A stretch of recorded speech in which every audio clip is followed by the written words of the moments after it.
tenemos que entrar a la Biblia y ver. Yo quiero ver con ustedes 10 puntos por los cuales Israel es el reloj profético de Dios. Estos 10 puntos nos vamos a dar cuenta que son profecías. Número 1, se han cumplido en el pasado. Es decir, las profecías muchas veces nos vamos a dar cuenta que ya se cumplieron. Número 2, se siguen cumpliendo. Número 3, se volverán a cumplir en el futuro. Y número 4, el cumplimiento de estas profecías nos indican que Israel sigue marcando la hora o los tiempos y que nada de lo que estamos viviendo está fuera del alcance ni del control de Dios. A Él no se le ha escapado nada de las manos y Él sigue actuando. Así que, número uno, el holocausto de 6 millones de judíos. Jeremías capítulo 31, versículo 15. Mire que no estamos tan lejos que ocurrió el holocausto nazi. Jeremías 31, 15. Así ha dicho el Señor: voz fue oída en Ramá, llanto y lloro amargo. Raquel que lamenta por sus hijos y no quiso ser consolada acerca de sus hijos porque perecieron. Ahora, esta profecía sí ha ocurrido en el pasado.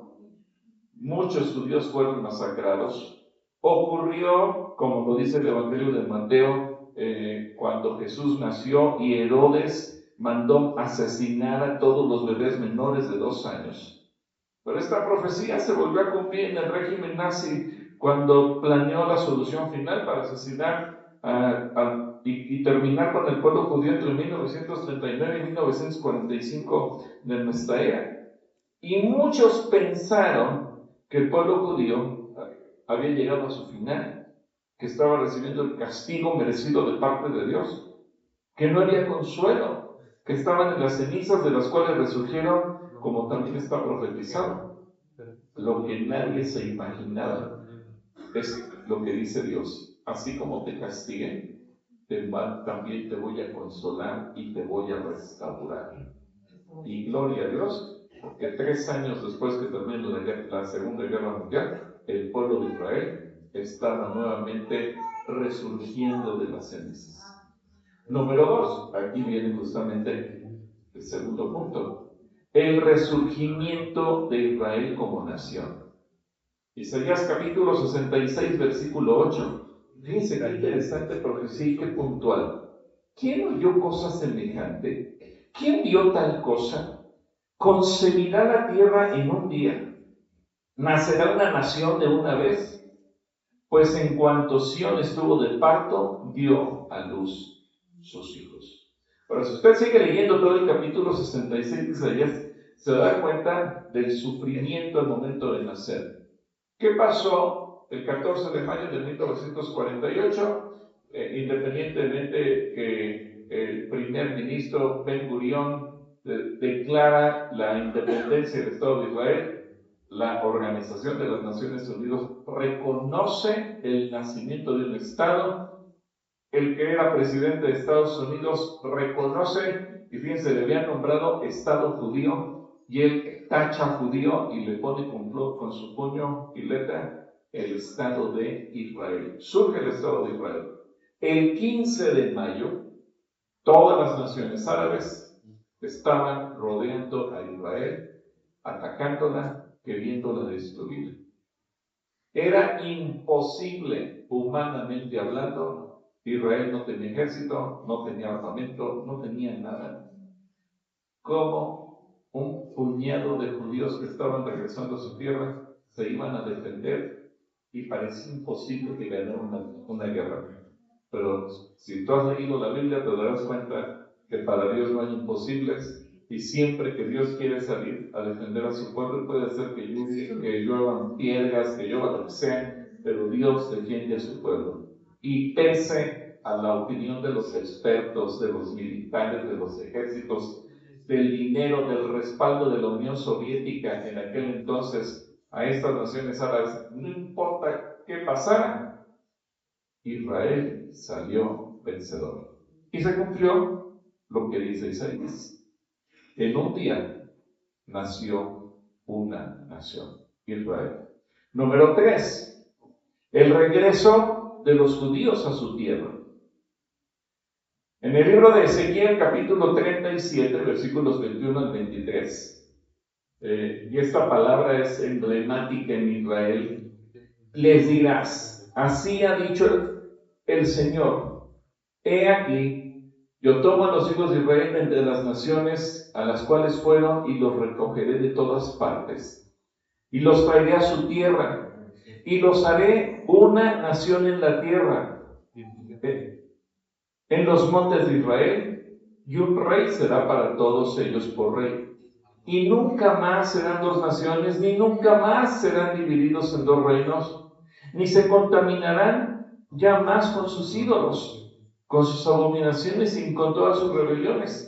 Y los salvaré de todas sus rebeliones con las cuales pecaron, y los limpiaré, y me serán por pueblo, y yo a ellos por Dios.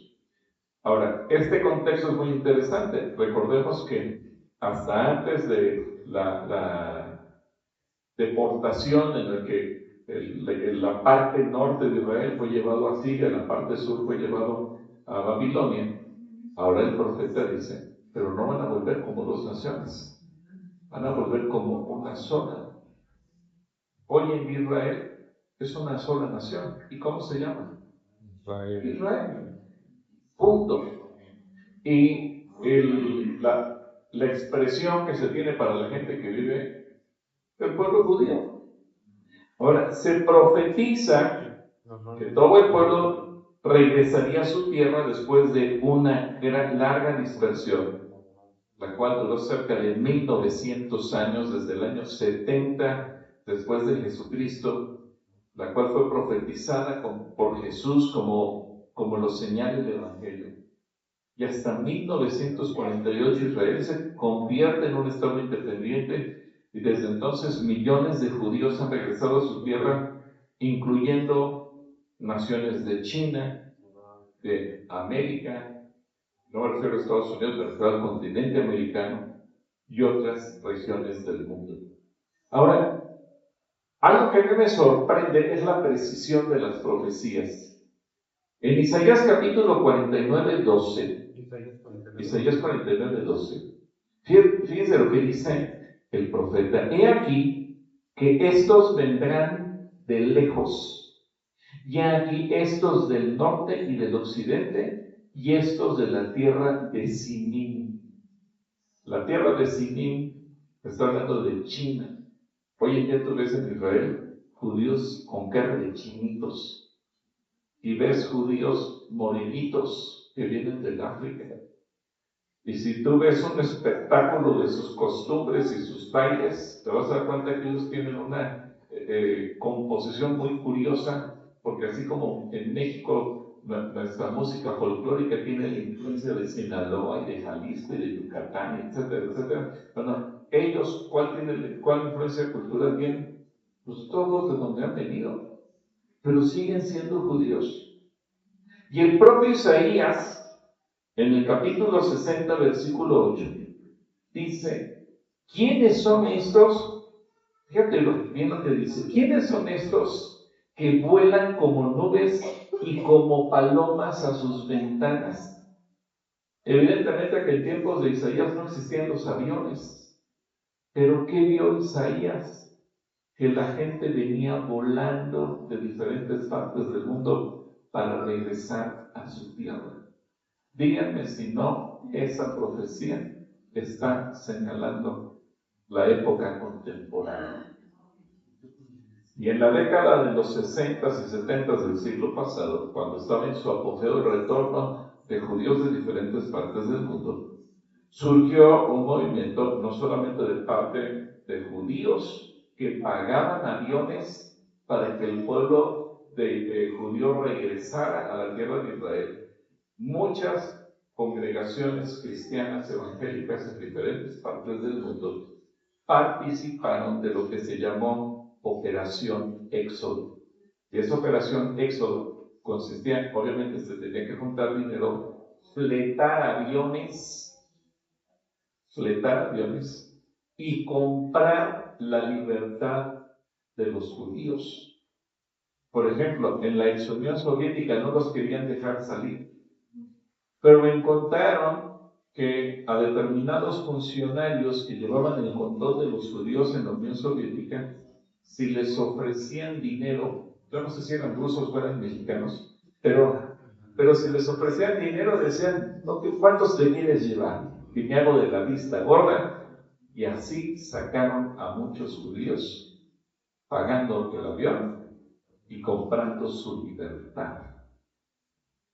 Isaías vio con sus ojos que los judíos estaban regresando como palomas volando. Yo no sé cómo, él que se habrá imaginado, imagínate, hace tantos años, 2700 años más o menos, y que Isaías pudiera ver eso. Número 4, la restauración de la ciudad de Jerusalén. En el libro de Zacarías, capítulo 12, versículo 6, dice: en aquel día pondré a los capitanes de Judá como brasero de fuego entre leña y como antorcha ardiendo entre gavillas, y consumirán a diestra y a siniestra todos los pueblos alrededor, y Jerusalén será otra vez habitada en su lugar, en Jerusalén. Si alguno de ustedes tiene oportunidad, yo le invito a que se meta en Google y busca imágenes de Jerusalén antes de 1967 y te vas a dar cuenta que era un tiradero de basura. Una ciudad que a nadie le importaba, a nadie le interesaba. Después de aquella famosa guerra, Israel captura Jerusalén, se apropia de ella y la profecía de Zacarías se cumplió. Porque hoy en día Jerusalén es una ciudad vibrante, no solamente porque se diga, pues es la cuna de tres religiones monoteístas, y porque antes del 67 a nadie le importaba, y era como caminar entre escombros de muchas generaciones, de siglos y siglos y siglos, a nadie le importaba. Pero desde que Israel recuperó el control de Jerusalén, la ciudad ha sido restaurada.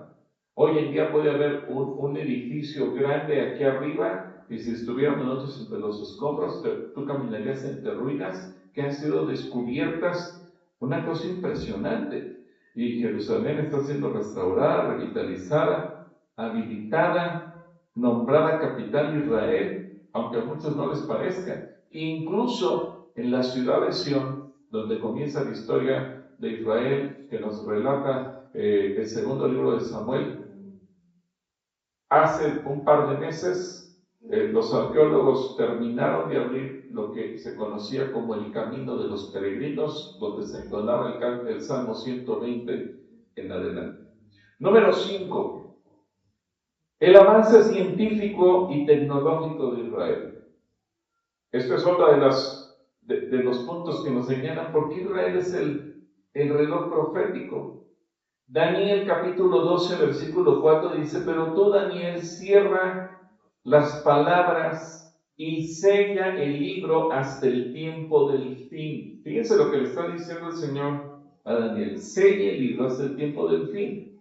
Muchos correrán de aquí para allá y la ciencia ¿qué? Se aumentará.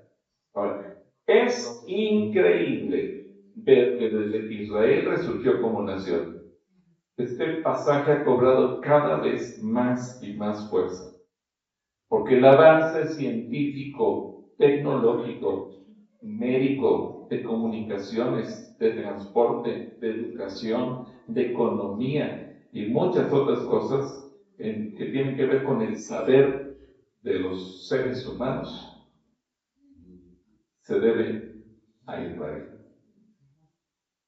Se debe a Israel. En algún momento alguien dijo: boicoteamos todos los productos de origen judío y pues vamos a regresar a la edad de piedra. Todo lo que tú tienes se lo debes a un judío. Se lo debes a un judío. Aun si tú dices: yo uso lentes de contacto, se lo debes a un judío. Es que uso marcapasos para mi corazón, se lo debes a un judío. Es que tengo un tratamiento para los riñones, se lo debes a un judío. Tengo mi celular, se lo debes a un judío. Es que uso Waze para llegar, se lo debes a un judío. Lo que se te ocurra. Acabamos de pasar el mundial y es increíble cómo te dicen, Messi corrió tantos metros y tocó tantas veces el balón. Y dices, ¿quién se pone a ocultar eso? Nadie lo cuenta. Tecnología israelí. Israel no participó en el mundial, pero toda la tecnología que usa la FIFA, las televisoras, se la debemos a Israel.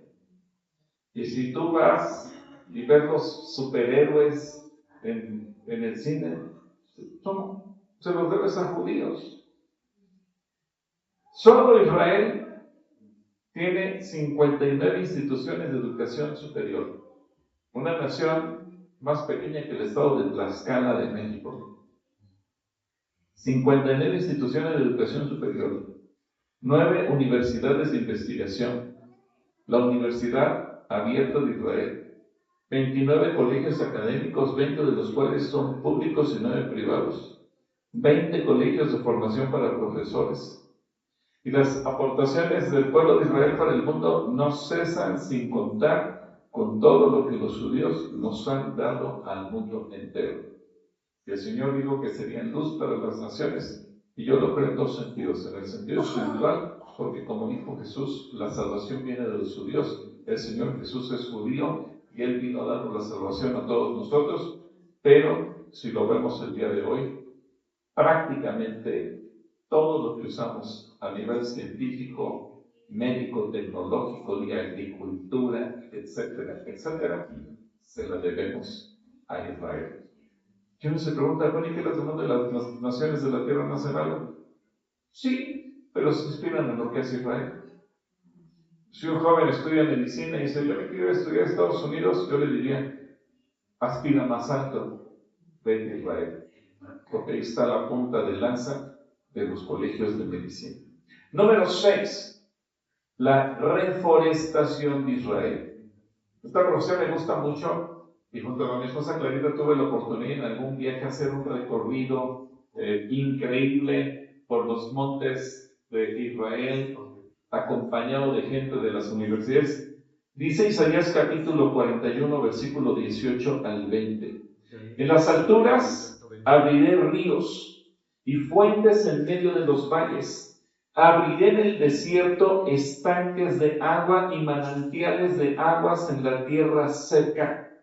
Daré en el desierto cedros, acacias y arrayanes y olivos. Pondré en la soledad cipreses, pinos y brojes juntamente, para que vean y conozcan y adviertan y entiendan todos que la mano del Señor hace esto y que el Santo de Israel lo creó. Fíjense, lo que profetizó Isaías hace 2700 años, se dice que Israel sería reforestada, que surgirían fuentes de agua en el desierto, en pleno siglo XX y siglo XXI. Israel, cuando los judíos llegaron en el 48 a repoblar la tierra, o en 40 y tantos, poquito antes de que se estableciera como nación, la tierra estaba completamente desforestada. Ellos tenían 3 alternativas. Uno, negociar primero con el Imperio Turco, después con el Imperio Británico, de manera diplomática. 2, comprar tierra. Decían, bueno, si tú compras la tierra, pues ya te la vendieron. Y los árabes decían, ¿tú quieres comprar esta tierra que no sirve para nada? ¿Quieres comprar estos pantanos? Te lo vendo. Cuando vieron que Israel lo hizo productivo, dijeron, caray, creo que me equivoqué. Y les vendí lo que no les debía haber vendido. Pero gracias a los esfuerzos de reforestación del pueblo de Israel, hoy en día Israel es uno de los países con mayor crecimiento de bosques en el mundo. Es el único país que después de 100 años, en lugar de deforestación, ha tenido reforestación. Así que hoy en día se están cumpliendo profecías escritas por Isaías. 7. Viñedos en la región de Samaria. Parece cosa sin importancia, pero todo apunta a la profecía. Y yo creo que todo es importante, por eso Dios lo dijo. Si no fuera importante, Dios ni se hubiera tomado la molestia de decir nada. Jeremías capítulo 31, versículos 5 y 6. Jeremías 31, 5 y 6. Dice, aún plantarás viñas en los montes de Samaria, plantarán los que plantan y disfrutarán de ellas, porque habrá día en que clamarán los guardas del monte de Efraín, levantaos y subamos a Sión, al Señor nuestro Dios. Hoy en día este milagro está sucediendo. Se han logrado revitalizar las tierras, sembrar vides, producir vino. ¿Y sabe qué nos impresionó a mi esposa y a mí cuando tuvimos la oportunidad de visitar estas universidades? Que juntaron la carrera de arqueología con la de biología y semillas que encontraron en excavaciones de hace miles de años. Los biólogos, y esto parece como de ciencia ficción, les volvieron a dar vida. Ustedes vieron la película de Jurassic Park. ¿Se acuerdan que por la célula de un mosquito que se encuentran, gracias a eso, vuelven a regenerar las células para crear los dinosaurios y todo eso? Bueno, gracias a las semillas que se encontraron de hace miles de años, les volvieron a dar vida y hoy en día se están sembrando esas vides. Incluso cuando te dan a probar de ese vino, te dicen, estás tomando vino del rey David. Es increíble. Ahora, yo sé, muchos dirán, pero eso no es tan importante, hermano. Si Dios lo dijo, es importante. Y lo dijo el profeta Jeremías, y luego vemos que ocurre delante de nuestros ojos, pues las profecías se están cumpliendo. Y esta profecía nunca antes se había cumplido. Apenas se está cumpliendo hoy en día. Octava profecía. La sanidad extraída del mar muerto. Esta es otra profecía que parecería superflua a lo mejor para muchos. Pero fíjense lo que dice Ezequiel, y todo lo dice la Biblia, Ezequiel capítulo 47, versículos 7 al 12. Y volviendo yo vi que en la ribera del río había muchísimos árboles a uno y otro lado. Y me dijo, estas aguas salen a la región del oriente y descenderán al Arabá, y entrarán en el mar, y entonces en el mar recibirán sanidad las aguas. Y toda alma viviente que nadare por donde quiera que entrar en estos dos ríos, vivirá. Y habrá muchísimos peces por haber entrado allá a estas aguas y recibirán sanidad. Y vivirá todo lo que entrare en este río. Y junto a él estarán los pescadores. Y desde Engadí hasta Eneglaim será su tendedero de redes. Y por sus especies serán los peces tan numerosos como los peces del mar grande, es decir, del mar Mediterráneo. Sus pantanos y sus lagunas no se sanearán, quedarán para salinas. Junto al río, en la ribera, a uno y otro lado, imagínense del lado de Israel y del lado de Jordania, crecerá toda clase de árboles frutales, sus hojas nunca caerán ni faltará su fruto. A su tiempo madurará, porque sus aguas salen del santuario, y su fruto será para comer, y su hoja para medicina. Ahora, el mar muerto tiene miles de años. ¿Quién se iba a imaginar que de las aguas del mar muerto, que decían no sirve absolutamente para nada, se pudiera obtener agua para sanidad? Que iban a surgir productos medicinales, benéficos para la salud humana. Es más, a lo mejor a algunos de ustedes les ha tocado. Aquí hay centros comerciales en la Ciudad de México que te salen personas y te dicen, oye, te quiero hacer una demostración. Son productos del mar muerto. Y te lo dicen así como, wow, es lo mejor. Es para profetizar. Ahora, vas a Israel y te das cuenta que hay plantas que están... industriales que están obteniendo esos productos y los están procesando para sanidad. y los proyectos que ahora tiene Israel para inyectar agua al río Jordán y que el Mar Muerto nuevamente vuelva a resurgir. Lo increíble es que se está reforestando a los lados del río Jordán, a la altura del Mar Muerto. Hoy en día es un sitio turístico, la gente va, disfruta, etc. Pero eso apenas lo estamos viendo de las últimas décadas para acá. Antes, eso era una región olvidada por el mundo entero. Número 9, la prosperidad económica de Israel. En el libro de Deuteronomio, capítulo 8, versículo 8 al 10, el Señor dijo, Deuteronomio 8, del 8 al 10, tierra de trigo y de cebada, de vides, higueras y granados, tierra de olivos, de aceite y de miel. Estos son los frutos emblemáticos de la tierra de Israel. Tierra en la cual no comerás el pan con escasez, ni te faltará nada en ella. Tierra cuyas piedras son hierro y de cuyos montes sacarás cobre. Y comerás y te saciarás y bendecirás al Señor tu Dios por la buena tierra que te habrá dado. Hoy en día es una de los países más prósperos de la tierra. Entre los judíos hay un chiste que hacen ellos, es que Moisés era tartamudo y Abraham era sordo. ¿Cómo que Abraham era sordo? Es que Dios le dijo, vete a Canadá y se fue a Canaán. Entonces, pero en Canaán no hay nada.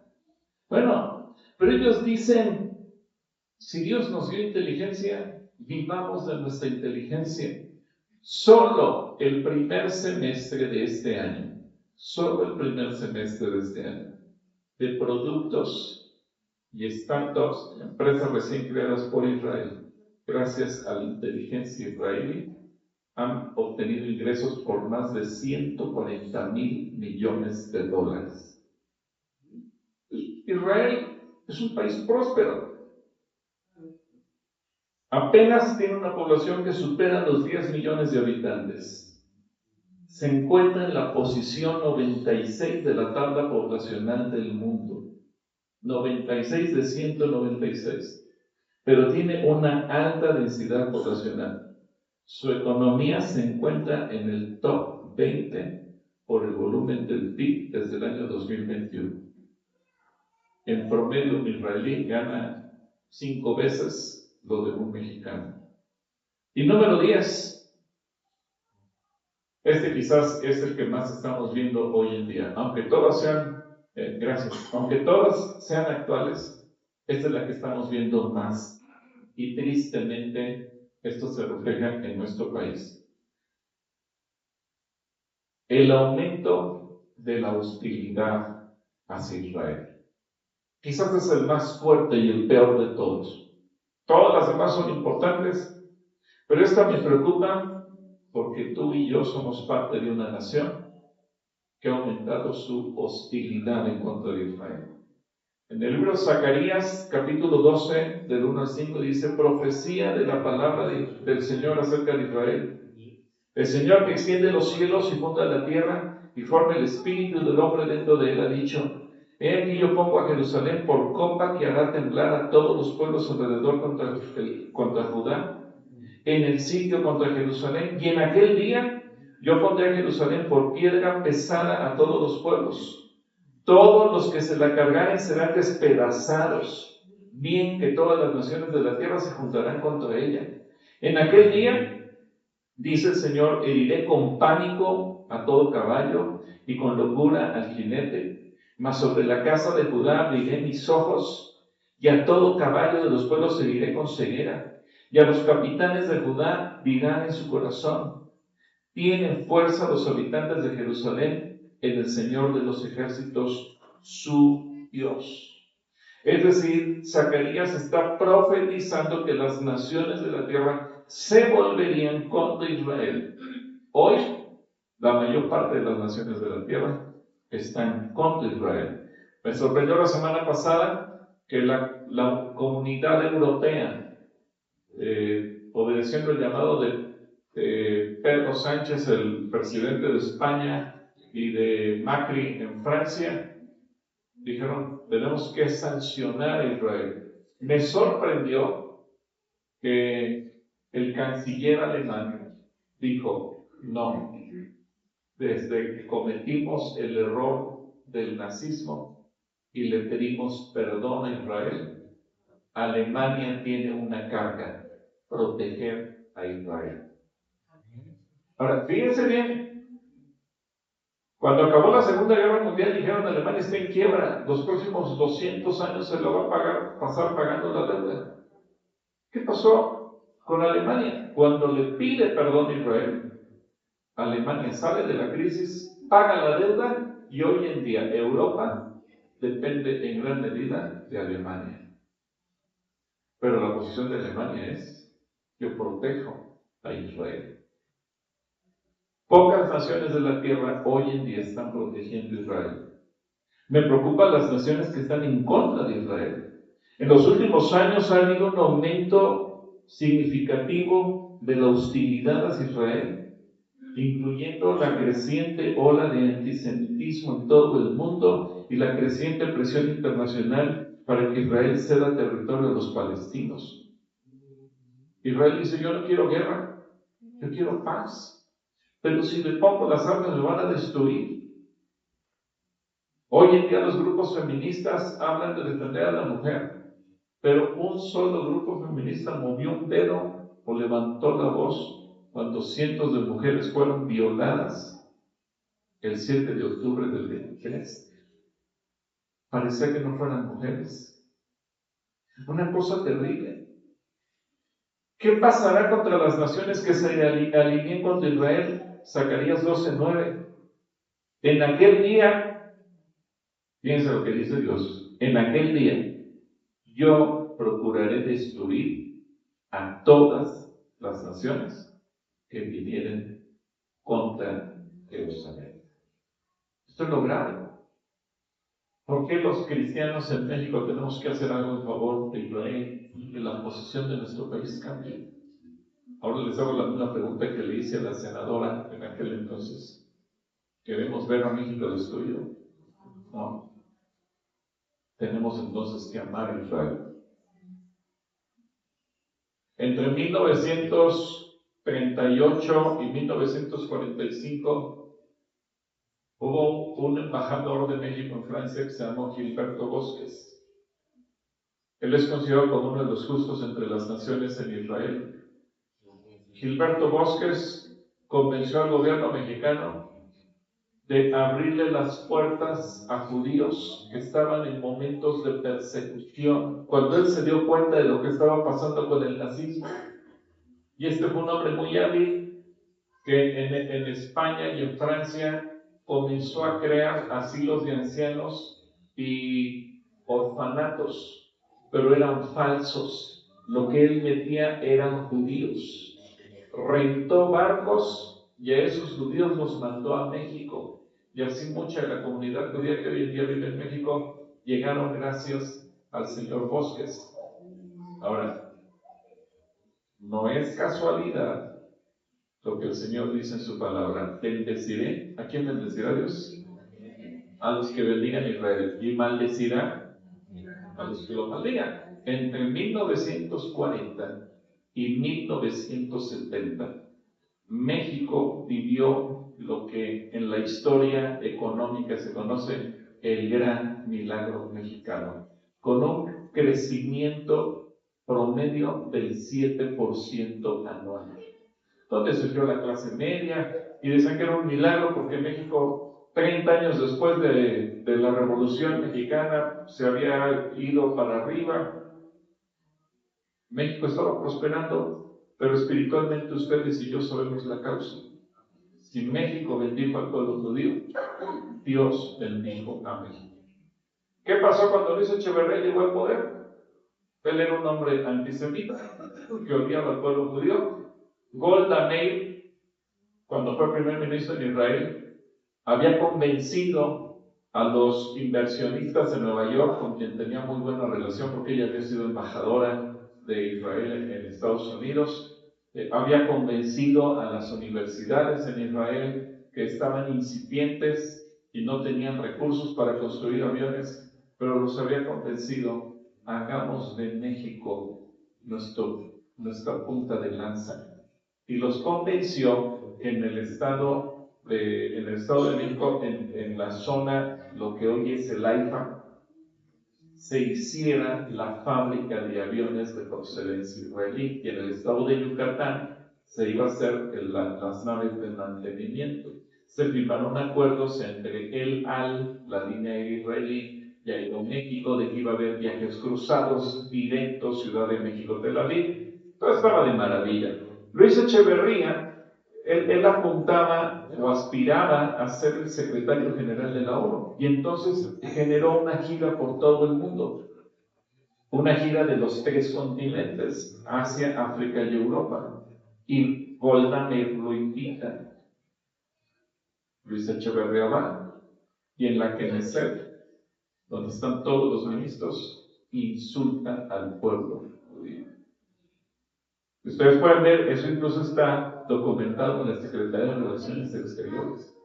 En ese entonces el secretario de Relaciones Exteriores de nuestro país se llamaba Emilio Orrabaza. Emilio Orrabaza viaja a Israel, él entendía quién era Israel, para pedir perdón a Israel en la Knesset.